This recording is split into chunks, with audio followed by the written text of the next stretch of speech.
not so much that you care about them listening to you and doing the Mhm. things that you want them to do, right? So I think, obviously I haven't been there 2 years, like, that's not my story, that's not my experience, right? Like, that I've been advising things, they're not doing it, right? I don't think that's necessarily a something that's specific to nonprofits, right? Like, a lot of the work I do professionally is consulting, right? And one thing that you, as a consultant, always have to remind yourself is this is not my business. Mhm. The best I can do is advise, steer them on the right path. If they're not doing that, that's their business. I can't take that person, right? Oftentimes as a consultant or as an advisor of a company, um, as a paid consultant or a paid advisor of a company, their ability to pay for the work that you do for them is going to be tied to the revenue they're able to produce, right? So if they're not producing revenue and they're not listening to you, they're not going to pay you, then you're not going to have a consulting relationship anyways, right? So I think you have to walk into situations where you're a board member, you're an advisor, you're a consultant, and understand that like you are there to provide expertise in areas that you know well. It's on them to be able to interpret and take action.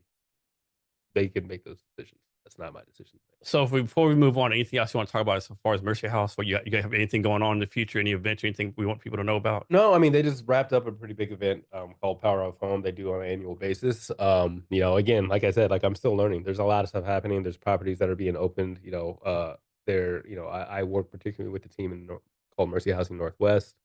But it's a national organization. There's a lot of great things happening, right?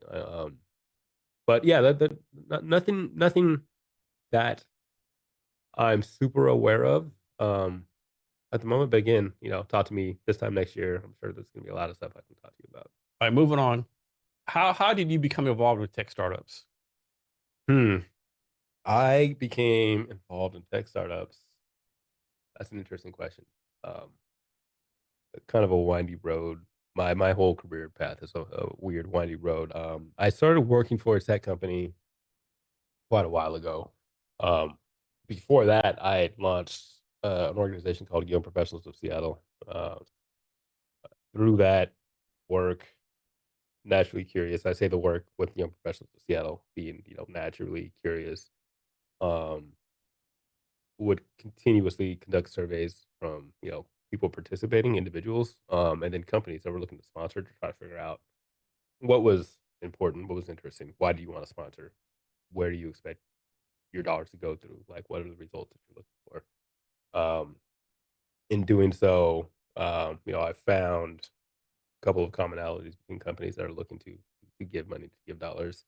A lot of them are around like marketing and or hiring, really in identifying a particular audience, and I mean, carving a path for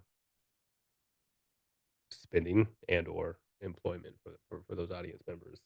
Um, Now, with the Young Professional Organization, I was very protective of the individuals who were willingly giving us their email addresses because they wanted to be included in any of the events People that don't we realize do. how hard that is to get somebody's email address. Yeah, yeah, it is. It takes work, but for me, I was like, okay, like, well, like they're signing up for this. They're not necessarily signing up for like this corporate integration Mm. necessarily, right? Like, but let's find out exactly like what they want.